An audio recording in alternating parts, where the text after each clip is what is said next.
Pemilik mobil ini yang DPO. Oh, pemilik mobil itu DPO. Yang DPO ini yang berikan.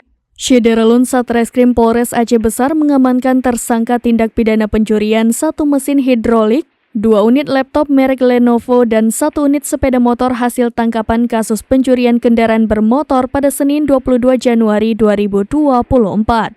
Kapolres Aceh Besar AKBP Dani Catra Nugraha didampingi Wakapolres Kompol Rustam Nawawi dan Kasat Reskrim Ibtu Subihan Afwan Ardi mengatakan, 4 tersangka tersebut diamankan oleh pihak kepolisian selama Januari 2024. Ia mengatakan Satreskrim Polres Aceh Besar berhasil mengungkap kasus tindak pidana pencurian dan laporan yang diterima selama periode Oktober 2024 hingga terbaru 10 Januari 2024.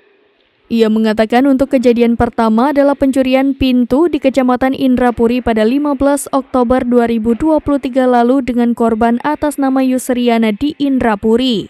Dalam penangkapan tersebut, pihaknya mengamankan pria berinisial FJ dan barang bukti berupa 2 lembar pintu yang terbuat dari kayu, 1 unit mobil pick-up merah. Lalu LP, tindak pidana pencurian hidrolik ekskavator di Indrapuri. Korban Fauzan melaporkan terkait mesin hidrolik yang diculik oleh tersangka HRC, RS, dan MI. Tersangka MI saat ini masih dalam pengejaran.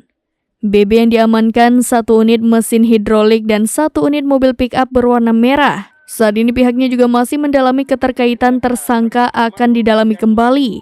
Ada kemungkinan tersangka saling mengenal karena kendaraan yang digunakannya sama. Kemudian kasus ketiga pencurian sepeda motor di Kecamatan Selimum. Kejadian pada 30 November 2023 lalu dengan korban atas nama Fajri yang merupakan Geci D1H Kecamatan Bate PD. Tersangka adalah JS dengan BB berupa 1 unit motor merek Revo. Berdasarkan kronologi kejadian, saat itu korban meletakkan kendaraan dinasnya di pinggir jalan di Desa Merah, Kecamatan Selimum. Kemudian terjadi pencurian pada 3 Januari 2024 kemarin. TKP SMPN 1 Lembah Selawah dengan pelaku bernama MA yang masih di bawah umur. Akibat perbuatannya, keempat tersangka dipersangkakan pasal 363 KUH Pidana Jungto pasal 362 dengan ancaman hukuman di atas 5 tahun penjara.